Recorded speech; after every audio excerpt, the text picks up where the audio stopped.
In today's video, I'm going to interview Bob Vincent, and it came to mind that as the scoring title changed hands, it would be gracious to talk to the actual coach and maybe other players who are part of that title, because nobody um, becomes a scoring leader without a team and a coach and a community. So here's my interview with Bob. It could have been a lot longer, but he was very gracious and fun to talk to. Bob, tell us a little bit about you grew up in Ketchikan and growing up here and then going off to school and coming back. Yeah, I came up here when I was 6 years old with my parents, of course, and went through high school here, went to college in Texas, got a degree, and came back to Ketchikan High School and taught here. I started teaching here in 1960. And I started coaching as an assistant coach in 63 with Claude Hunsker. And I finished coaching in 79. Then I went into administration. So you were assistant coach in the mid-'60s? Correct. And you guys won a few state champions as assistant coach, right? And then you became the head coach in?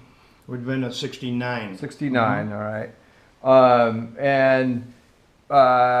As I was telling you earlier, or we were talking earlier, there was this 1974 championship that had Steve Ortez on it, and he just had recently been overcome his record. But tell us about that 74 team, just the players and the dynamics there a little bit. Okay, it was a great team. I had a starting five. Four of the starting five would hit double figures every game, so it was a real offensive team. They were great shooters, and I had a great rebounder to get anything that they missed. So it was a great team. I guess of all the teams I've coached or even seen play here, that was probably the most offensive-minded team I've ever had. They could shoot. And in those days, we never had the three-point shot, but those guys would shoot those shots just like free throws. They were really a good ball club to coach. And the only way anybody was going to beat us that year was if they scored more points, which sounds ridiculous, but they had to score a lot of points to beat us. What would be like an average end of the game? What was the score of the game back then? Well, that's hard to tell. It's been so long, but if when you get games like 48 to 46 and those kind of games, that would be like basically close to halftime in some of those games we played, because those kids could, like I said, they could shoot well. From the foul line, they were very good, very competent. So I would say any games in the 60s and 70s would be a winning score for us in the 74. 75, yeah, okay. So then describe a little bit the state title that year and the dynamics. It wasn't like we do the tournament now. I remember in 74, they used to have a home and home series where two teams from Southeast and two teams from the northern teams would get together and play for the state championship. So in 74, we had it in our gym. And Petersburg and Ketchikan were the Southeast people, and Eielson and Kenai came up here from the northern section. And we drew Kenai first, and Petersburg played Eielson.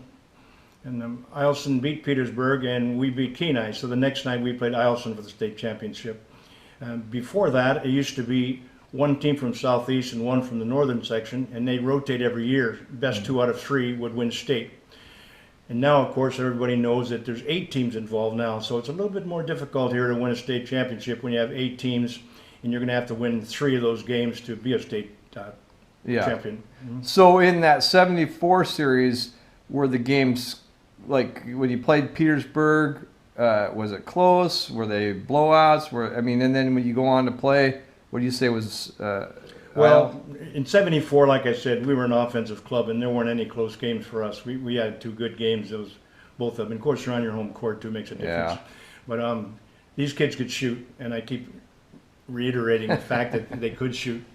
And we didn't have the three-point line in those days, but they took a lot of shots from that area. They were good. Yeah. So... was there any talk, like now the other day with this Chris Lee, this local kid, he takes the scoring title, 1,700 points.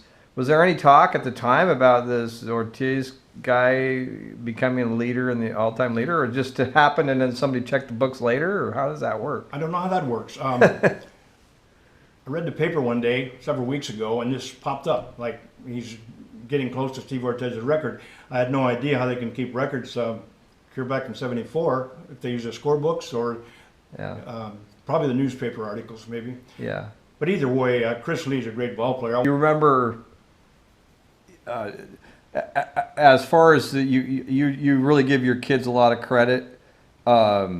Were there? I mean, can you name a few of these guys? Or you got a photo here? I know you don't want to leave anybody out. I feel that feels bad, but just so people know, because there's some of these guys that still live in Ketchikan. Well, they do. Some of the kids that I had in that team, Steve, of course, Gary Craig was the best rebounder I've ever seen, and I've been here coaching a long time. He was a great rebounder. So Gary's passed away, but Gene Walters was a starter, shoots from the corner, can't miss. He's down south now. Yeah. Sean Henderson, he played with me the next year, and Norman Scan, who's still here, yeah, and Arnie Peel, and Bill Pattison, Steve McDonald, they're all still here. Yeah. Yep. They can probably still shoot the ball too. They were wonderful players.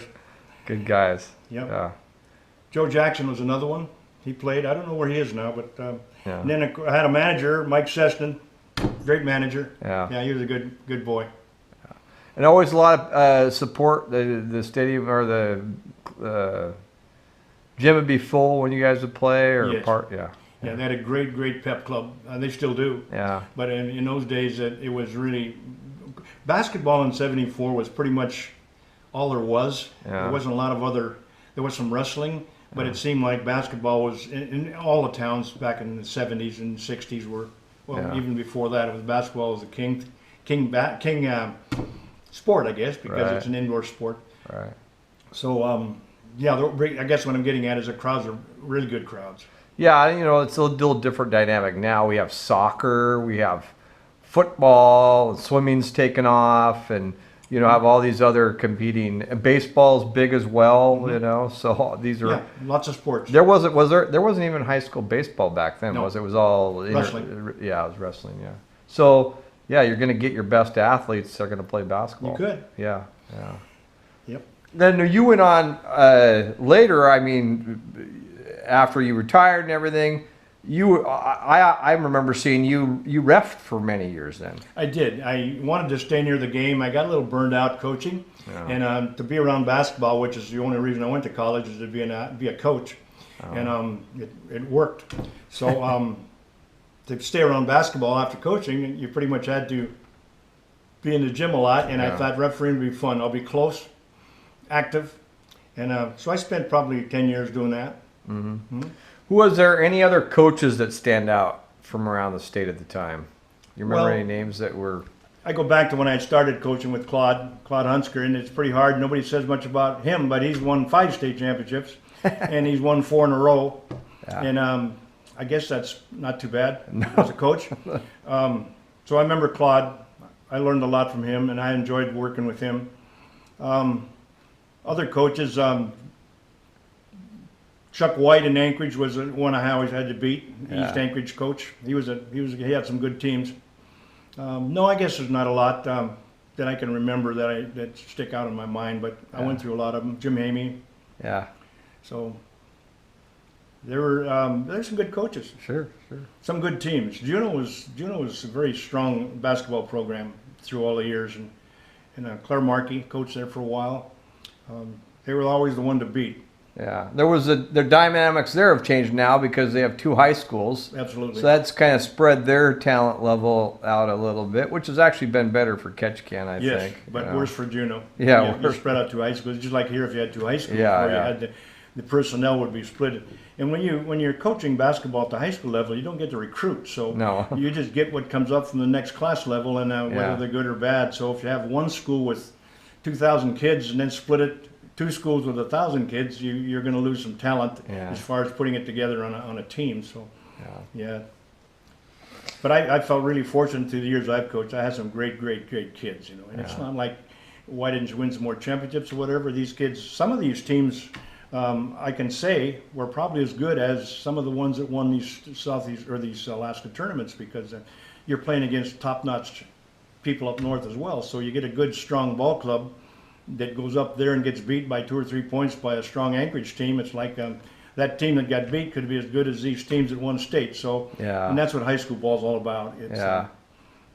you just don't keep putting out good teams all the time. And, Yeah. Right. yeah. Huh.